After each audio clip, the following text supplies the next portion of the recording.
आज अच्छा हुआ आपसे मुलाकात हुई। क्या कृपया अपना परिचय दें। मैं संजय कुमार सरोज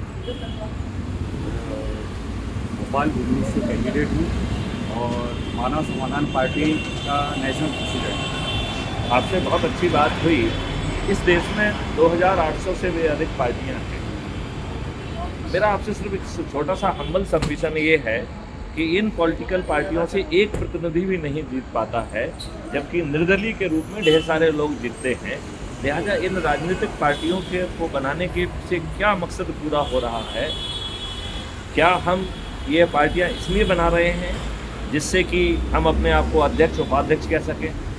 हम जो है कलेक्टर या कहीं जाएं तो उसमें विजिटिंग कार्ड पर लिख पाएँ कि हम फलानी पार्टी के अध्यक्ष हैं, या हम कोई झंडा लगा पाएँ या कोई बैनर लगा पाएँ?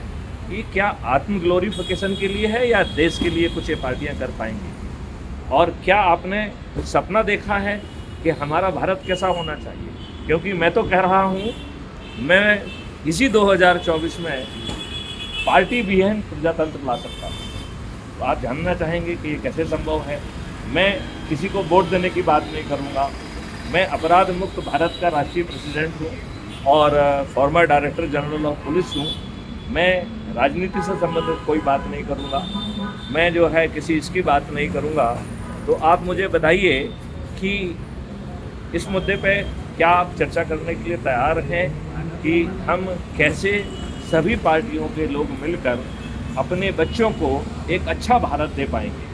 पहले तो आप ये बात मान रहे हैं कि क्या अभी प्रजातंत्र है या प्रजातंत्र से को हमने खो दिया है, हम पार्टी तंत्र में पहुंच गए हैं, जहां प्रजातंत्र की डेफिनेशन होती है government of the people, by the people, for the people. वहीं पर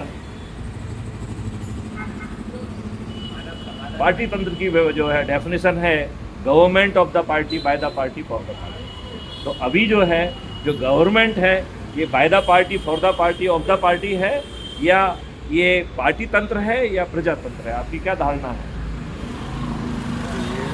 आजकल प्रजातंत्र तो खत्म ही हो गया। चलिए अब दूसरे सवाल में जाते हैं। जब हम आज आप अपनी बात नहीं रख सकते हैं। मैं वही कह रहा हूँ, आप मुझे ये बताइए, जब हम स्वतंत्र हुए तो हमारे ऊपर कौन से नियम कानून थे जो 1857 की क्रांति को कुचलने के लिए अंग्रेजों ने बनाए थे, भारतीय गुलामों को अपमानित करने के लिए, उत्पीड़ित करने के लिए, शोषित करने के लिए? क्या आपके ऊपर आज भी यही कानून नहीं थोपे हुए हैं?